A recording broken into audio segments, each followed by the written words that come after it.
Hey guys, welcome to creating an immersive onboarding experience. This is HR Pulse with Osiris Childs. And HR Pulse is a awesome web stream that Pesmo HR does because it's more just to check in with the HR tech space, the people tech space, the learning and development space to see what's new, what are the newest technologies, what's up in the AI space, what are the areas of innovation that we can question, the things that have been established already, and we can sort of like revisit. My name is Rebecca Zavaleta. I'm the CEO and co-founder of Pesmo HR. We are a HR tech company catering to emerging markets globally around the world. And today we have an amazing person, also from my hometown, Los Angeles. His name is Osiris Childs. So Osiris Childs, he leads enterprise onboarding at Deal, which is today a $12 billion company. I don't know if it's probably a lot more in the billions than presently. And Osiris Childs, if you can just introduce yourself a bit. Awesome. Thank you, Rebecca, for that introduction. Hi, everyone. Osiris here. I lead our enterprise team at Deal. My focus is really in the customer success and onboarding space. I'm looking at client onboarding, but also with a focus on employee onboarding and using the tools and software to ensure that new hires globally get onboarded successfully and have a successful start to their journey at any company. So looking forward to the conversation today and happy to be here. Great. So just a reminder to our viewers, the HR Post is meant to be more of a casual conversation that we're having in the space. If you have any questions, please feel free to comment it in the live streams. We're on YouTube, we're on Facebook, and we're on LinkedIn as well. So if you have any questions, we do have people watching out for your questions, and we would love to answer anything that comes to mind. So to kick it off, today we want to talk about creating an immersive onboarding experience. And I think there's a little and a lot packed in that sentence. Maybe for some people it's a little because it's like, what does that even mean? But then for people in the people tech or HR space, we know that that sentence is probably one of the most pivotal parts of a new person joining a company or even someone transitioning from one department to another. So Osiris, if you could just break it down a bit. Yeah, sure. So I can give, what I'll do is, let's talk about employee onboarding, simplified, and then, like you said, it can be a little bit more complicated. At the bare bones, employee onboarding, we're looking at new hires, or even like you said, Rebecca, transitioning from one department to another, is really the process of getting employees acclimated within the company's culture or new department culture, right? If we're talking about a transition, setting them up to have successful performance with the company and also retention, right? Like those are the most important things when we're looking at developing an employee onboarding process, an onboarding checklist, a plan for your company. Those are the three things that we want to focus on. Is my new hire acclimated into my company culture? Do they understand what the vision and the mission are? Am I setting them up with the proper tools during this onboarding process, resources, mentorship, training sessions to ensure their performance long-term? And I'm also making sure that they're set up for a good start. That way, retention is ensured down the line, right? And so those are the most important things when we're looking at employee onboarding and how to ensure that those three pieces of the puzzle fit all the time with your company. And of course, employee onboarding plans iterate over time, but that's what we're looking at whenever you're looking at employee onboarding. Okay, cool. I'm just going to pepper in some questions as we go around this, as you are the expert of this. Since you have done so many enterprise onboardings all over the world, what is one thing that you've noticed is sort of localized to specific regions that you found, ooh, that's interesting? Yeah. What I would say is, and this is the first piece of that puzzle that I talked about, culture, right? There is, whenever you're developing an employee onboarding process, you want to make sure that you find a way to mesh not only the company culture, but local culture, right? And I think that's becoming more important as companies around the world are becoming globally expanded. We're outsourcing talent. You may be a company here in the United States, but you have folks in Germany, and folks in Pakistan, and folks in Mexico, right? And understanding how you can piecemeal together your company culture just as an organization itself and the various cultures from where you're right? So I think that's the most important thing that clients are looking into when it comes to developing a program is how can I look at what are the culture and the values of the employees in the region that we're hiring in? How can we mesh that to our company culture together to ensure ultimately that everyone feels empowered to not only embody their own local culture, but also the organizational culture and just drive the overall value and production of the company.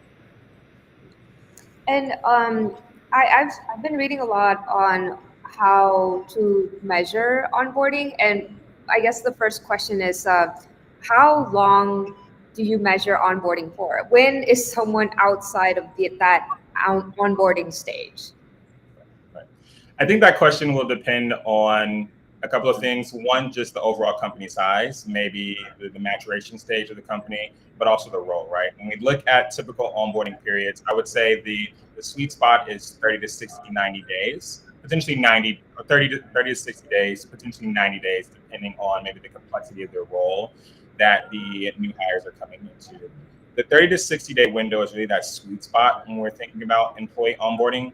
Obviously you want to have the time for the employee to come in, be oriented, get used to not only the company, but the tech stack. What are the systems that I'm going to be working with? What are the also other teams that I'm going to be working with? What do they do? How do we interact? How do we impact each other? And really after that first 30 days, I would say that's where for most companies, you are done with the sort of orientation and initial training. Now you're leading into month two, where maybe that training begins to lead into doing. Maybe not the entire scope of what your role will be in the future, but giving you the opportunity to get your hands dirty a little bit and to really start to dive into the work that is going to define your day to day. And then beyond that 60-day, that 2 month window, you're ramped. Maybe you don't know everything, but you're on the right path to just continue to do what you need to do. And beyond that, the company, the team, the mentor, whatever that onboarding scope looks like, continues to provide support beyond that first 60 or even 90 days. Mhm. Okay, interesting.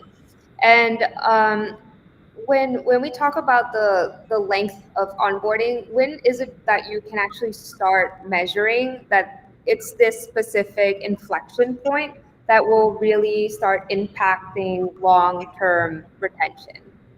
Yeah, yeah. So I think there are two key points in which you can, to answer your question, begin measuring. And I think for any role or any company, there's going to be a length of time in which you have to give the new hire the ability to settle in, to retain all the information that they have received during the onboarding process, and also to put that information into practice and to find their own flow, right? So there's always going to be that time afterwards. But I would say the two most crucial points when we're looking at reflecting on has this onboarding experience had a positive impact on performance, you're going to look at readiness right after onboarding, and you're going to be looking at maybe the 2 month mark post your onboarding period. And I'll talk about why those two key points are really important. When we talk about readiness right after onboarding, that's going to be the initial assessment of after this onboarding, post trainings, post mentorship, live sessions, whatever that looks like for the company.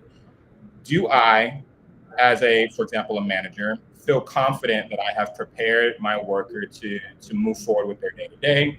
And the reverse of that, do I, as a new hire, feel confident in the training and the resources that I've been giving during my ramp up and onboarding? Do I feel confident to move forward with my day to day? I think once you, as a team, right? Because onboarding should be looked at as a team effort, not just the new hire, but the manager, the mentor, the buddy, whatever that looks like for your company.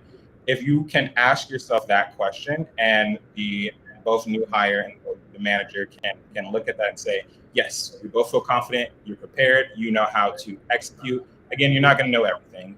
No new hire knows everything right after onboarding, but do you feel confident that you understand the basics to attack, right? Right then and there, if you can answer yes confidently, you're off to a good start. If you can answer no confidently, that's when you know that either you need some additional training for that worker, or maybe there's a flaw in the onboarding process that you have designed, and maybe it's time to dust it off a little bit and revamp it, right? So that right after onboarding is going to give you the first indicator of, does this person feel prepared to tackle what I need them to tackle moving forward? Then I would say after that 2 month mark, where you're no longer in training mode. You have equipped the new hire with the resources that they need to be resourceful and tackle their day to day. Those first 2 months are really going to be now that new hire finding their rhythm, really diving in and understanding how they need to go about their day to day, right? So whereas that first sort of inflection point is, are they equipped post onboarding? The second is, not only are they equipped, have they developed the skills to be able to be resourceful to use the whatever materials that we've provided, the training to actually be successful. I think at that point, that's also a time to assess: do we need further training? Do we need to maybe backtrack and tackle some things together? So I would say those are the two really crucial points when we're talking about the beginning of onboarding, and of course, assessing performance and retention as you go down. Something you mentioned that I don't think I've thought thoroughly through is this part of rhythm, right?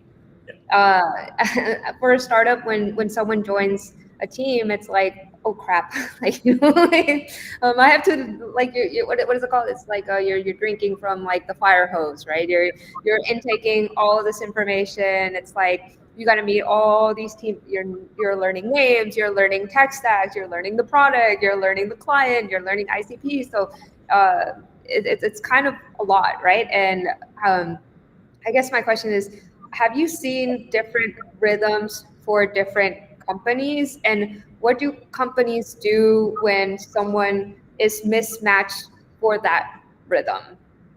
Yeah, that's a good question. And to your point, it can be very stressful when you start, right? Like you're trying to learn everything at one go in the beginning. You're learning the tech stack, you're learning the role, what are the responsibilities, you're learning the company in general, and all of that doesn't really help you when you're beginning come in and really find your rhythm. And okay, I've got this down pack. I understand what my tech stack is. I understand what my click path is from here to here and what I have to do. Now I feel comfortable actually bringing and when we talk about rhythm, what I mean is now bringing the personality, the work style of the individual into their day to day, right? Because my rhythm, let's say we're doing the same role, Rebecca, you and I, my rhythm may look different than your rhythm because we have two different personalities, right? My rhythm may be a little bit more, for lack of a better term, smooth, and I'm going about my day to day like this, whereas your rhythm is very structured and zigzag, right? But we found our rhythm because we're different. And so to answer your question, what happens when companies find that the person hasn't yet found their rhythm? I think that is a good indicator of a couple of things. One, back to my point, maybe the training and the resources have not been well defined for that particular role, right? I think one of the things that are really important when employers are developing new hire employee onboardings, or even from department to department, is developing onboarding plans that are modular and tie specific to that role. Oftentimes you see onboarding plans that are so generic and everybody goes through the same training, the same everything, and it doesn't really help the individual personalize the experience with their particular role.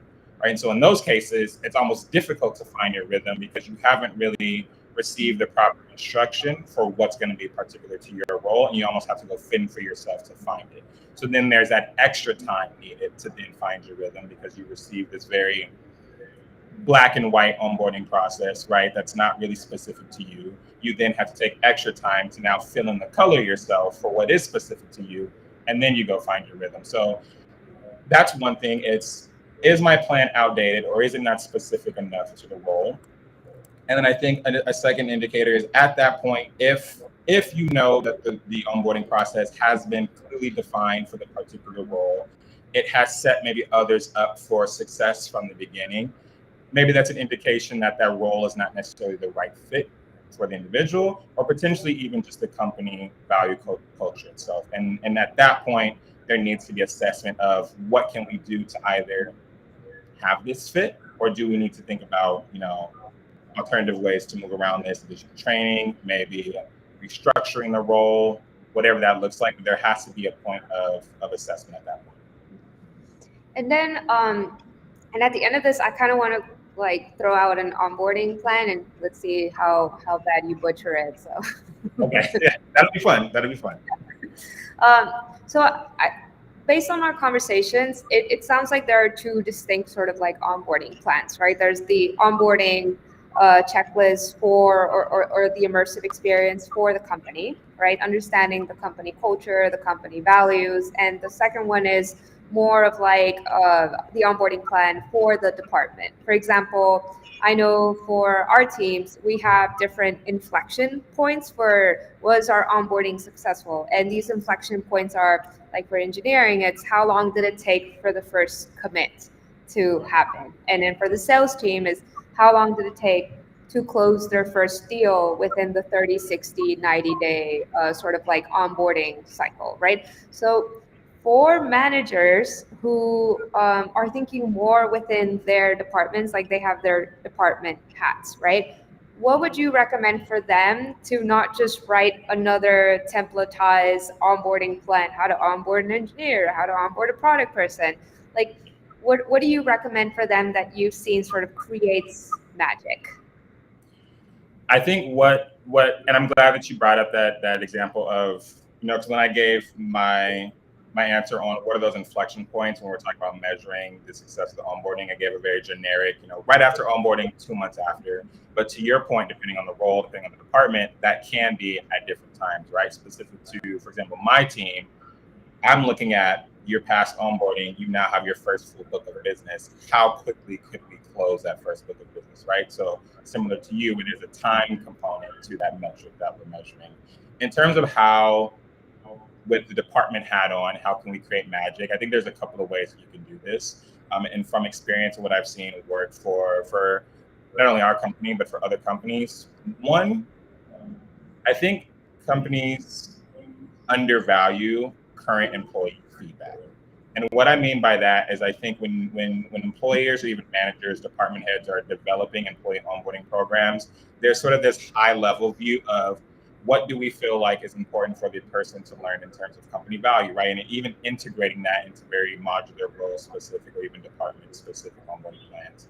What do we need them to learn in terms of this is the product or the process that we need you to understand, right? Like there's this very bird's eye view. What's really important is for the magic to happen, there needs to be the bird's eye view and there needs to be the worm view, right? And meshing those together and allowing existing employees to provide their feedback and guidance on how a new plan can be developed. And the reason why is you're always going to have that very structural, high level view of what needs to be learned, what needs to happen in the onboarding process. You're going to have that lived experience of the workers going through that onboarding process, what worked, what didn't work, what as an existing worker is 2 months, 3 months, 2 years into the role, can I tell you or give you my feedback that, hey, this would help really bring out some oomph for these new workers if we can add this into the onboarding plan, right? So I think the first thing is collaboration there. Got to have that collaboration to make the magic. I think the second thing is using different resources and different style of resources baked into the onboarding plan, right? I think we love, a 10-page, 20-page manual that has your standard operating procedure and what are the roles and responsibilities and who you go to for what, everything in black and white in a manual. We can read all day. We can go through learning and development courses online and read slides. Mesh that with additional resources that make the experience a lot more fun, right? And maybe fun is not the best word, but engaging and dynamic. So using artificial intelligence, right, to create modules that allow the individual to maybe test specific scenarios, ask different additional questions, maybe live videos, right? I think one of the neat things that I've seen some companies do recently is using VR as a way to train on their tech stack, right? And so they have created these virtual offices, and it kind of shows an individual navigating from tech stack A to tech stack B to this platform here, and how do I go about doing so in my day-to-day to actually make this seem real, right? There's this paper component, there's the visual component, and tied together, that kind of brings out the magic. So really using the different resources that you have to make the onboarding more engaging. Yeah, that's interesting. I've also worked with a few companies that have done something like that. It's kind of like you are conceptualizing your blueprint, or like when a company is born, I think of it as a Star Wars world, right? It's a place that comes up with its own lingo. Like, what does the Death Star even mean, right? You come up with your own acronyms, and to have a place that is like you would have to work somewhere for 6 months to understand the universe of that sort of Star Wars, right? But it's just so interesting how they use like these sort of technologies to just actually visually conceptualize it quickly. Okay, so I was asking you earlier, what were like the five things? It wasn't five, but I'm saying five to help you remember. What were the five pieces that were absolutely essential for that encompass an onboarding experience? Yeah, yeah. Those the five, and I'll look at this as a skeleton, right? And depending on the company, there might be additional bones here or there that pop out of the skeleton for that onboarding checklist. But the five most important things when we're looking at developing an onboarding checklist and plan for a new hire, the first is going to be the agenda, right? The plan. What do we want this onboarding experience to look like? When we're talking about timeline, is that 30, 60 day, 90 for a new hire ramp up, right? What are the components of this onboarding plan that we want? Are we going to use modular sessions, learning and development platforms? Are we going to utilize buddies, mentorship style training? Are we going to utilize, like I mentioned, the more manual, basic style training? What is that going to look like for the new hire? And you also want to understand what are the takeaways that you want from the new hire. I think employers can often go into an employee onboarding experience throwing a lot of resources at a new hire, not really having a clear vision of post 36 day 90s. What is my expectation? What should the new hire be prepared to do? What should they have learned, right? There's this idea that when you go through a new hire program that you're going to be able to tackle the world, right? Which you will not, to your point, 6 months, you got to learn the lingo, you got to learn the acronyms, you got to find your rhythm and flow. But having a clear vision of what am I expecting them to know and be able to execute? And that goes back to your question that you had earlier. When can we sort of start to gauge that performance, right? That first piece after onboarding is if I have set a clear expectation of what I'm hoping that you can do or have learned after onboarding, at that point post onboarding, we can accurately assess that. Do you, based off of the bullet points that I've outlined, understand these things? Do you feel confident executing? The next piece there is going to be, when we're talking about developing an onboarding checklist, is being clear on the tech stack, right? I like to call it the virtual office space, especially now that we're in this remote working environment. Like, what does the virtual office space look like for this person? What are the platforms that they're going to be using? If you're depending on the role, what is your CRM platform? Are we using Slack? Are we using Teams, SharePoint, things like that? Really getting them comfortable with their actual setup. If a worker is not comfortable with what they're going to be using on the day-to-day, they're not going to be successful in that role long term because they're going to be constantly battling themselves and trying to figure out what do I do, where do I go. The next important piece is the actual training elements of the onboarding. So what are we using? What resources are we developing to actually train the workers? Are they, again, live sessions? Are we going to have more senior team members, maybe other team members from other departments come in and train folks, right? Really developing a clear stack of training resources for those workers.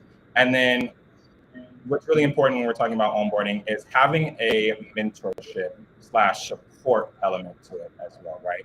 I think that's really important for any new hire, for them to be able to not only have to go through the training themselves, but to be able to go to other team members, whether it is a dedicated buddy or mentor, or set up dedicated times where there can be live sessions or maybe even coffee chats with team members that are actually doing the role. So you can look at the readings and find opportunities to chat through the reel, right?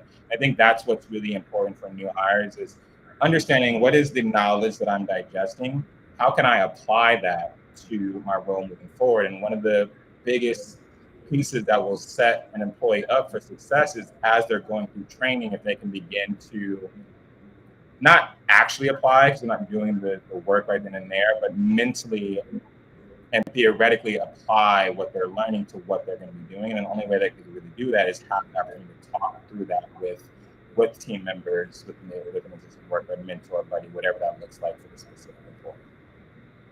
That was awesome. To just distill this a bit, so the five things that you had mentioned was one, creating the plan Yes. timeline. Two is the setup. Three is training. What does that training look like for that person? What are the specific platforms that we're going to use? Is it video? Is it visual? What is it? The mentorship. Like, is there some sort of like what does that mentorship look like? Is it cross-functional? Like how is it like a buddy system? So how does that work, right? Then you have the orientation side, right? Am I getting Yeah. those correct? Yes. So I started getting so excited about talking through the plan. I missed the orientation piece, but that's the biggest. That's your once you have the plan, right? Orientation is step one. The welcome. What does your welcome look like? How are you inviting the new hire into your work world, whether it's in person in the office or whether it's in your virtual office, right? And when we think about this virtual workspace that we're in, really developing that welcome, that orientation in a way that allows the person to still feel a part of the team, a part of the company from behind a computer screen, right? We're able to have a great conversation and go back and forth. You're in Pakistan, I'm here in California, a screen splits us, right? But we have developed that space to be able to have that conversation interaction. You want to make sure that the orientation also feels that way and we're not just, behind a computer screen and into this world that we're now brought into. So while I was at a conference in the US, there I met a company that measures their onboarding for a year, and they boast to have a 10-year sort of tenure, average tenure, which I found insane. And as part of that onboarding process, they actually implement personality tests from the beginning. So as you start onboarding or within that year, you kind of understand like, oh, this is how you see the world. This is if you get into this scuffle with a certain peer, this is how they may sort of react to things and how you may react to things. So I just wanted to hear your thoughts on that 1 year onboarding cycle and 10 years, sort of 10 years. It's crazy. Yeah. Well, I'm not surprised that if they're focused on 1 year, there's a 10-year average of tenure there. I think you brought up a couple of things. It's really interesting when we look at the different ways in which employers approach onboarding. When I'm looking at a 1 year onboarding timeline, in my mind, that kind of just, to me, situates the very real fact that even post onboarding, a role should always be defined by continuous enablement, right? Continuous training, learning. Things of the company are going to change. Products, services, processes are going to change. And so their onboarding is defined at a set period, it's defined by a set period of time. But when you think about it, you are continuously learning, continuously onboarding onto whatever is new at the company, a new product, a new process.